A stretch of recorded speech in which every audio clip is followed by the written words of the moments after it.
안녕하십니까. 배신자의 최후는 비참합니다. 배신자의 최후는 비참하다. 이혜훈이가 결국 명예 잃고, 그 다음에 돈도 지금 잃기 전에 돈 잃고, 그 다음에 인명이 이제 물 건너가니까 권력도 잃고, 결국에 교도소로 가야 되는, 참 이게 끝나 배신해가지고 한 자리 하려다가 돈 잃고, 명예 잃고, 권력도 잃고, 결국에 교도소 처벌되는 이런 게 비참한 최후를 맞이하는데, 이게 바로 이제 배신자의 말로입니다. 바로 이게 국토부가 이혜훈의 로또 청약 조사를 들어갔다. 자녀 위장 전입 캔다. 이런 데 TV조선의 단독 보도가 나왔습니다. 국토부가 이혜훈을 조사하면 이게 끝났다 봐야죠. 국토부가 이게 이재명 정권의 부처 아닙니까? 국토부가 이게 이혜훈 조사 들어갔다면 이거는 게임 오버, 게임 끝난 겁니다. 그냥 이재명 입장에서는 자진 사퇴를 이제 유도하겠죠. 끝까지 안 하면 이게 청문회까지 갔다가 지명 철회할 겁니다. 이재명으로서 임명할 수가 없어요. 왜냐? 갤럽이에요. 갤럽에 임명해야 된다는 게 16%입니다. 42%인가 40몇 프로가 반대예요. 더블 3배. 좌파 중에 좌파 갤럽에서 부적절하다 이혜훈이 안 된다는 게 16%, 이제 적절하다는 게 16%밖에 안 돼요. 이혜훈에게 부적절하게 임명하면 안 된다는 게 40몇 프로예요. 그럼 게임 끝났잖아. 이걸 이재명이가 어떻게 밀어붙이냐고. 결국 이혜훈이가 이번에 갑질부터 해가지고 온갖 의혹들이 나오면서 세금 포탈, 갑질, 온갖 놈에서 명예를 잃어버렸죠.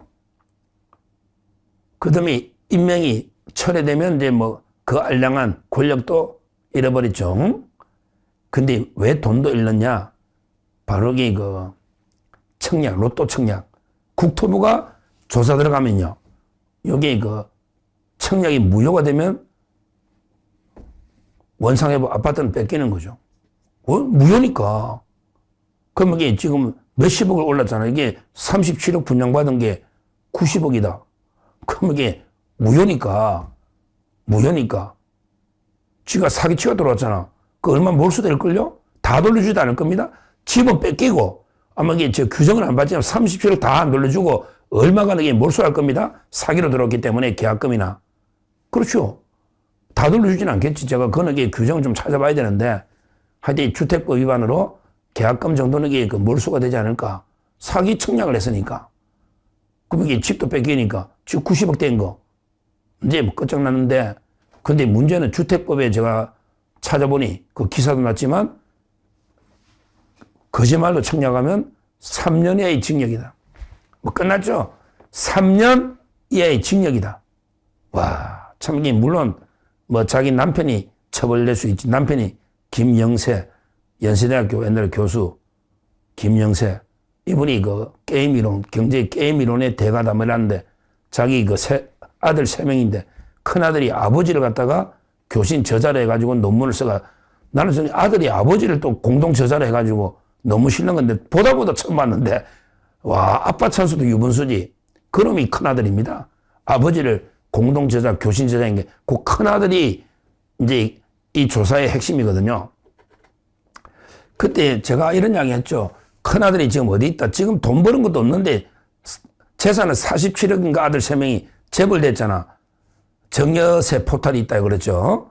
하여튼 큰아들이 이제 문제인데, 제가 자세하게 한번 이게 말씀드렸지만, 이혜훈이가 서초동에 아파트를 분양받는데 74점을 점수를 받는데 그게 커트라인이거든요. 그러니까 무주택으로 오래 있었다. 무주택 점수 30몇 점, 또 이게 청약 저축인 것도 10몇 점, 그러면서 이게 부양가족이 4명 아니냐. 아들 3명에 부인까지 김영세 입장에서. 따라서 이게 점수가 합쳐서 74점인데, 근데 부양가족이 되려면 일단 이게 결혼해가지고 나가버리면 결혼하면 이게 부양가족이 안 되잖아. 결혼하면. 그 다음에 30살이 넘으면 1년 이상 거기 부모와 같이 살아야 돼. 30살이 넘으면 1년 이상 부모와 같이 살아야 따로 살면 이게 부양가족이 안 되는 거야. 나이 30 넘으면. 근데 큰아들이 청약하기 한 8개월쯤 전에 청약하기 8개월쯤에 결혼했잖아. 결혼을. 그리고 이 용산구에 결혼하기 2주 전에 용산구에 신혼집을 꾸민다고 용산구에 7억 3천인가 전세 얻었잖아. 그러기 취업도 해. 자기 아버지 논문 찬스래가 대외 뭐 경제정책연구원 이런 게 있잖아. 세종시에 있거든. 세종시 거기에 정책연구원 대외 뭐 경제정책연구원인가 뭐 하여튼 그런 비슷한 이름 있잖아. 거기에 취업을 해. 그러면서 그게 이제 뭐 주말 부부나 되겠지. 하여튼 중요한 거는 8개월 전에 결혼을 했는데 혼인신고 해버리면 이게 안 되잖아. 부양가족.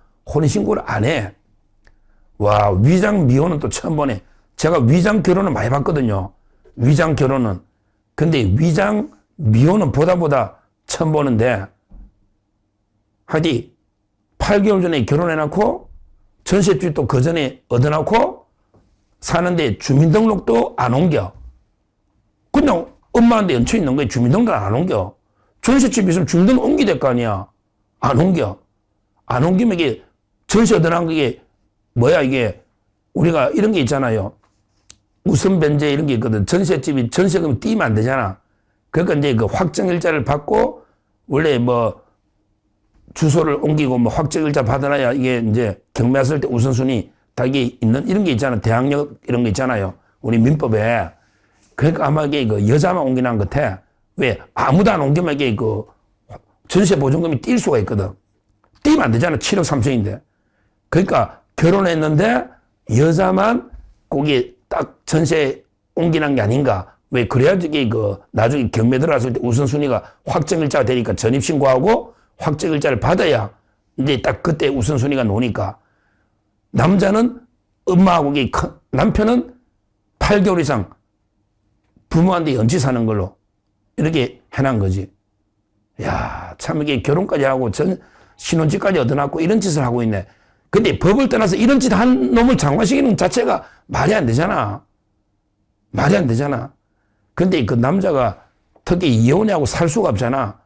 자, 취업해가지고 세종시로 내려갔다 그거에도 요건이 안 돼.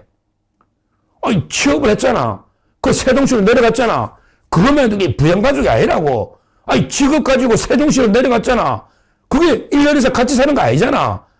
다 양보해서 뭐 혼인신고 뭐고 다 양보해서 일단 이게 취업했고 주소를 내려갔잖아, 세종시에. 그러면 이게 부양가족 아니라고. 아니지. 왜 직업 있고 따로 사는데 무슨 부양가족이야. 그러니까 이게 뭐야 이게. 그러니까 그걸 다 속인 거지 뭐. 그냥 혼인신고도 안 하고 집에 주소도 그대로 있고 두가지고 아직도 이게 뭐 그냥 아무것도 이게 없는 부양가족인처럼 이렇게 이거 해놓은 거죠. 실제는 거기 살지도 않은 주민등록법 위반이야. 세종시에 살았지. 그 이혼집에 안 살잖아. 그럼 세종시로 주민등록 옮겼으면 그러면 이게 또 안 돼, 청약이. 옮겼으면. 근데 안 옮겼잖아. 세종시에 살면서. 원래는 신혼집으로 옮기는 게 맞지. 부인하고 같이.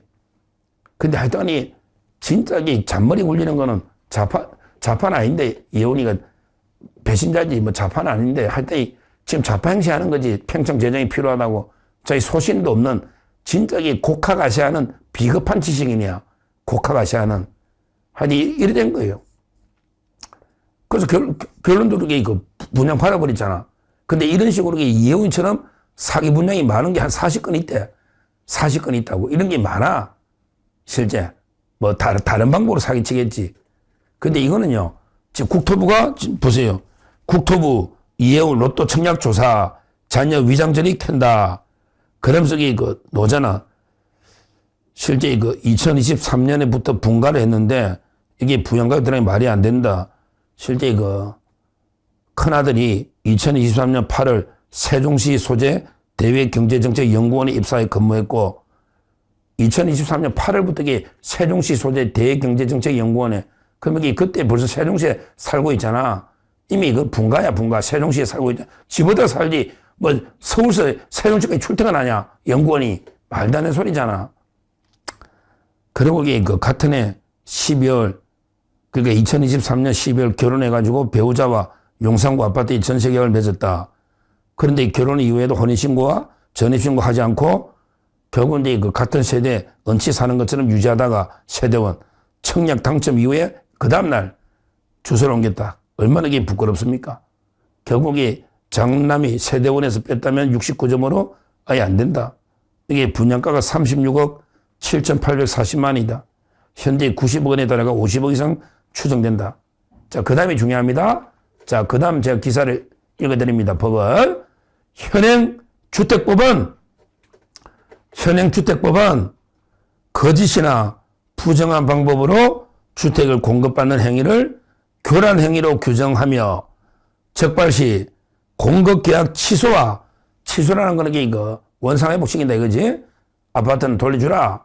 공급계약 취소. 또 이게 돈은 원래는 좀 돌려줘야 되는데 몰수하겠지 일부는. 지가 사기친 거니까. 그러니까 공급계약 취소와 함께 3년의 징역 또는 3천만 원의 벌금에 처하도록 하고 있다. 결국에 이거 이혜훈이나 뭐 그 남편이나 똑같지. 뭐 남편이 했으면 남편이. 근데 수사 들어갔다잖아. 국토부에서. 일단 이게 이혜훈 90억짜리 아파트부터 돌려주라. 야, 장관도 못하고 이게 재산 90억, 50억 날리네. 야, 이게 자업자득이야. 그러니까 말도 안 되는 게 배신행위를 하니까 50억 돈 날리고 결국에 망신만 다 당하고 갑질. 그러고 이게 결국에 낙마하거든요. 지금 여론이 그렇잖아. 저는 낙마 안 했으면 좋겠어. 저는 이게 굿시어라 해우나 계속 버텼으면 좋겠어. 왜? 임명해야 된다는 게 16%야. 반대가 40몇 프로, 세배야, 갤럽에. 저는 버티면 좋겠어. 근데 버틸 수 있나? 결국에 임명도 한여름밤의 개꿈으로, 그러니까 권력이 잃고, 명예 잃고, 돈 잃고, 처벌되고, 결국에 최악의 선택. 이게 바로 배신자의 말로다. 우리가요, 앞으로 이런 배신자가 다시 우파로 돌아오면요, 절대 받아주면 안 됩니다. 한 번 배신자는 영원한 배신자다. 다시 이게 우파오가 기웃거리면서 또 이게 공천 좀 주세요. 경선기 해주세요. 단호하게 안 주겠지. 당연히 제명했으니까. 그게 어느 당 가겠나? 정치 안 하고 못 살 때 정치는 게 마약이거든요. 그럼 이게 이혜원이는 민주당 가서 공천 좀 주세요. 민주당이 공천 주겠나? 민주당도 이게 내란 방조범이라고 내란범이라 하는데 이혜원이가 탄핵 반대하고 내란범이라고 민주당이 공천 안 주지. 결국에 이제 정치 생명도 끝장나고 결국에 지금 심각한 또 이게 아들들 정례세 포탈 세무조사 이것도 있지 않겠습니까? 완전히 비참한 세월을 끝난다. 하여튼 중요한 건 국토부가 조사에 착수했다. 이 말은 국토부가 착수했다는 말은 이재명이가 이혜훈 손절에 나섰다. 안 그러면 국토부가 나설 수가 있나? 벌써 청와대교를 읽고 손절했다. 이렇게 보시면 되겠습니다. 감사합니다.